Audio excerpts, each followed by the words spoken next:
Dating Pangulong Rodrigo Duterte kinakaharap ang disbarment case sa EJK. Si dating Pangulong Rodrigo Duterte ay nahaharap sa kasong disbarment na isinampa ng mga pamilya ng biktima ng EJK at human rights advocates dahil sa kanyang maling pag-uugali sa pagpapatupad ng kanyang madugong dragon war. Ang kaso inihain sa Korte Suprema noong Biyernes, January 17 ay inaakusahan si Duterte ng pag-uugaling hindi nararapat sa isang abogado at mga paglabag sa Code of Professional Responsibility and Accountability. Nangatwiran ng mga petitioner na ang pag-amin ni Duterte sa pamumuno sa isang death squad kahit sa karahasan at pagtataguyod ng extra EJK ay nagpapakita ng tahasan na pagwawalang bahala sa panuntunan ng batas at mga pamantayan sa etika. Tinataya ng mga organisasyon ng karapatang pantao na umabot sa 30,000 ang bilang mga nasawi sa digmaang droga ni Duterte. Ang disbarment case ay kasabay ng mga hamon na kinakaharap ng anak ni si Vice President Sara Duterte na kasalukuyang humaharap sa 3 impeachment complaints na inihain sa House of Representatives. Nauna nang sinabi ni Vice Presidente na ang kanyang ama ang magsisilbing legal counsel niya sa pagdepensa laban sa mga kasong impeachment.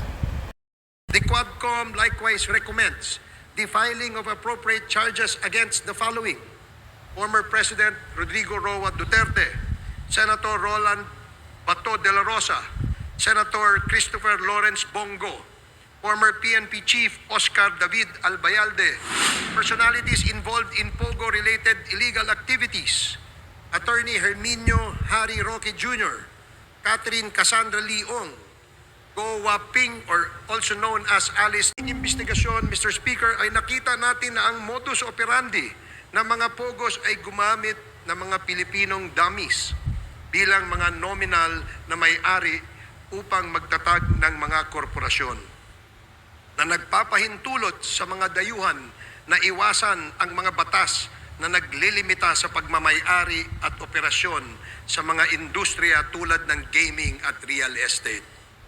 Ang mga korporasyong ito ay may mga magkakaugnay na layers upang itago ang tunay na pinagmulan ng pondo at pagkakakilanlan ng mga operators na nagpapahirap sa mga otoridad na masubaybayan ang mga iligal na mga aktibidad.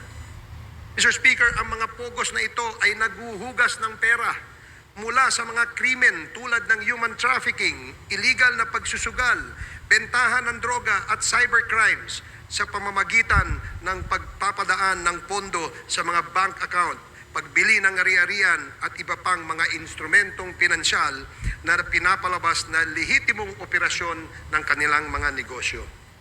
Ang ganitong layering ay hindi lamang nagtatago sa iligal na pinagmulan ng pondo, kundi pinapaliit din ang binabayarang buwis at pinoprotektahan ang mga operator mula sa pagkakadiskubre. Mr. Speaker, karaniwang pinapadali ang mga scheme na ito ng mga tiwaling opisyal at empleyado ng ating gobyerno. Ang ating mga regulatory agencies at mga institusyong pinansyal kapalit ng suhol na naglalagay sa peligro ng sistema ng batas at pananalapi sa ating bansa. But perhaps the most chilling revelations, Mr. Speaker, pertains to the extrajudicial killings that have scarred our nation's history.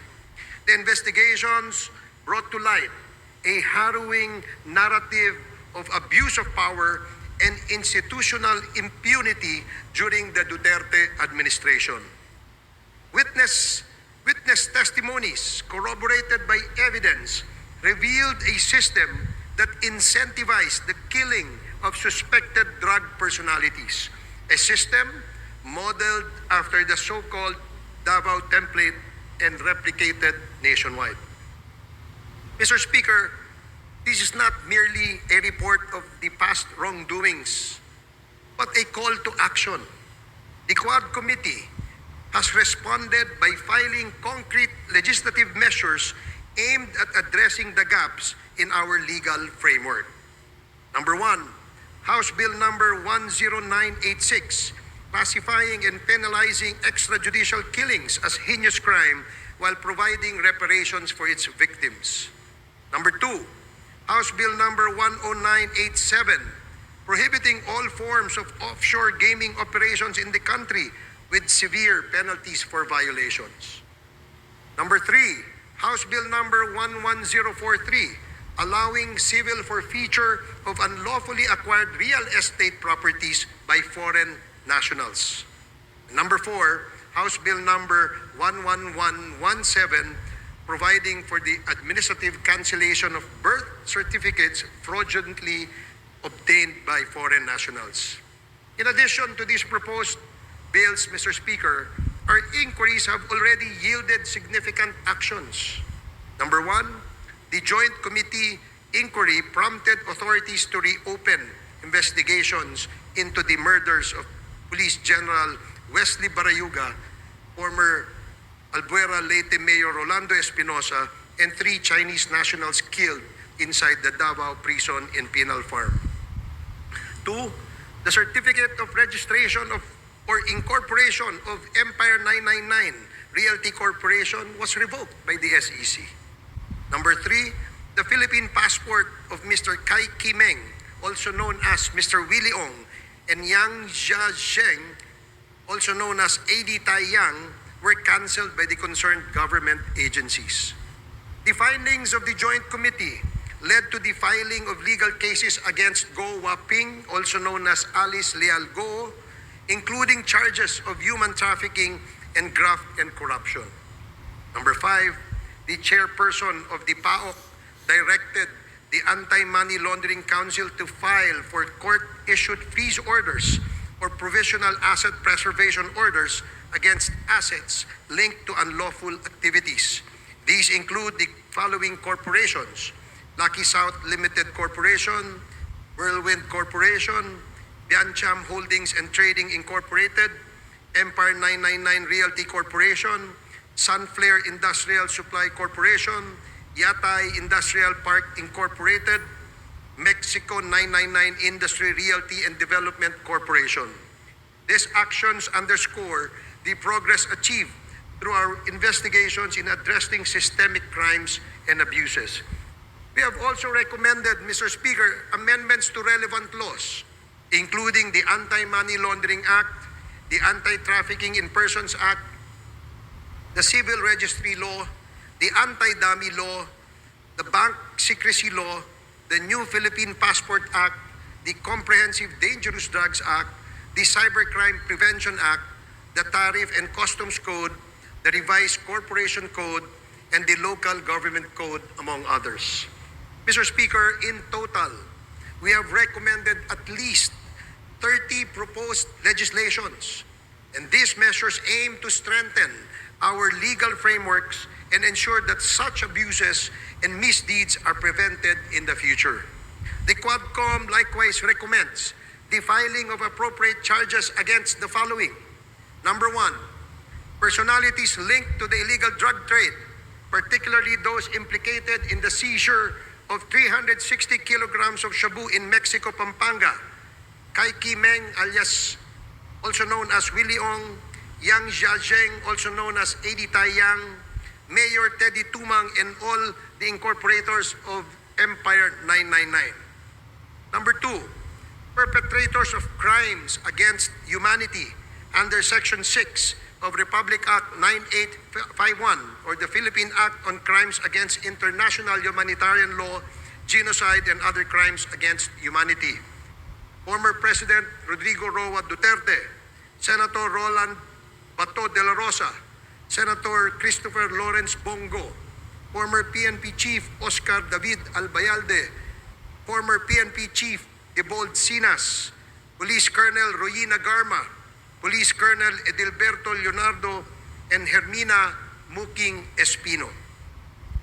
Number 3, the co-conspirators in the murder of Chu Kintung, Li Lanyang, and Wong Mengpin, the 3 Chinese nationals killed inside the Davao Penal Prison and Penal Farm on August 13 of 2016. Former President Rodrigo Roa Duterte, Police Colonel Royina Garma, Police Colonel Edilberto Leonardo, SPO4 Arthur Narsolis, and Superintendent Gerardo Padilla. Number 4, individuals involved in the murder of General Wesley Barayuga, Police Colonel Ruina Garma, Police Colonel Edilberto Leonardo, Police Lieutenant Colonel Santi Mendoza, former PNP Officer Nelson Mariano, PSMS Jeremy Tox Kausapin, N1 alias Loloy. Moreover, Mr. Speaker, further investigations should be conducted against but not limited to the following individuals. Number 1, personalities implicated in the illegal drug trade in relation to the revelations provided by resource persons Jimmy Guban and Mark Taguba, Representative Paulo Duterte, Councilor Nilo Abelera Jr., Mr. Paul Gutierrez, Mr. Benny Antiporda, Mr. Jojo Bakut, a certain Tita Nani, and Mr. Allen Kapuyan. Number 2, personalities identified to be involved in the illegal drug trade during the course of the legislative hearings: Hong Mingyang, also known as Michael Yang; Wei Xiong Lin, also known as Alan Lim; Charlie Tan, and Mr. Sami Uy. Number 3, personalities involved in POGO-related illegal activities: Attorney Herminio Harry Roque Jr., Catherine Cassandra Leong, Go Waping, or also known as Alice Leal Go, Yang Jian Sin, also known as Tony Yang, and Hong Jiang Yang, the younger brother of Tony Yang and Michael Yang.